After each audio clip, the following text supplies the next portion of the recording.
And welcome back to New Day Live here on TV3. It's time for us to go into the chamber where we discuss legal issues.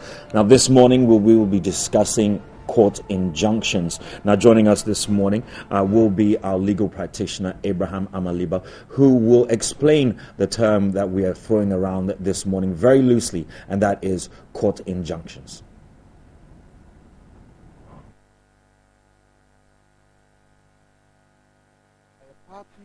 In a matter which is before court, and an application is filed for the court to injunct you from going ahead to do an act which is causing mischief.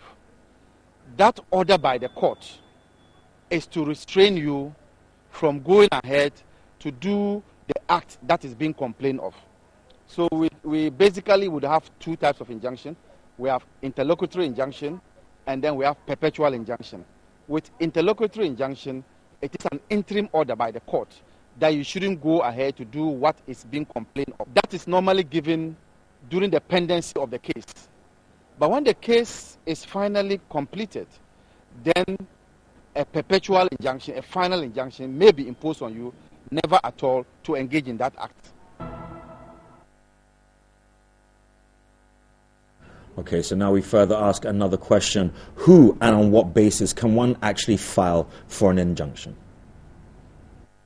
Both the plaintiff and the defendant can file an injunction or a motion for an injunction.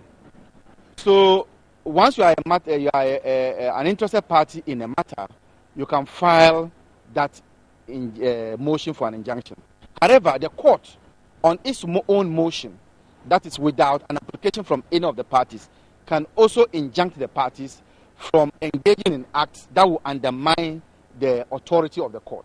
So the court on its own too can impose or injunct the two parties. Sometimes the court can even make an order restraining the two parties from going ahead to engage in acts that will undermine the authority of the court. Normally you cannot injunct somebody, or you cannot file a motion for an order of injunction unless there is a substantive writ. So before you can file an injunction, there must have been a writ in court. Then you follow it up with an injunction. And so probably when the plaintiff files a writ in court, the plaintiff can follow up with an injunction. Or when the defendant files his defense, he can follow up on that defense with an injunction, so with a motion for an injunction. So it is that you must have a writ filed in court before you can follow it up with an injunction. All right, so a question following up from that is, on what basis can a judge dismiss or grant an injunction? Normally, the court will look at two things. First and foremost, is it a matter that when an injunction is imposed on any of the parties, it will be fair to both parties. So the court will first look at whether or not it is fair, equitable to do so.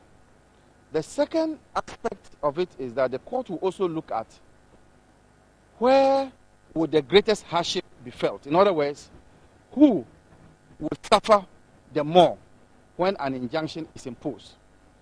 So, for instance, if one of the parties will suffer more than the other party, where monetary compensation cannot be used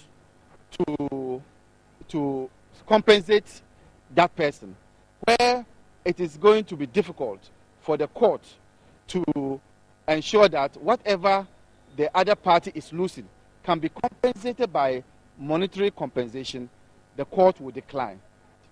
If there is what is called an irreparable damage, that is a damage that cannot be, as it were, be cured by monetary compensations, the court will not grant the injunction.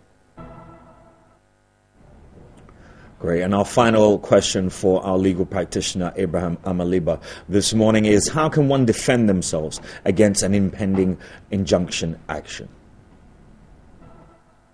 you can go to court and say that if this injunction is granted, you, the one who is to be injuncted, will suffer what is called an irreparable damage, which means that if they don't allow you to go ahead to do what you are doing, and then the case is finally determined, after the determination of the case, if you win, because the injunction has been imposed on you, the cost of that injunction, the suffering, the challenges that you would have suffered as a result of the injunction will be so huge that no monetary compensation can assuage you or can give you a relief.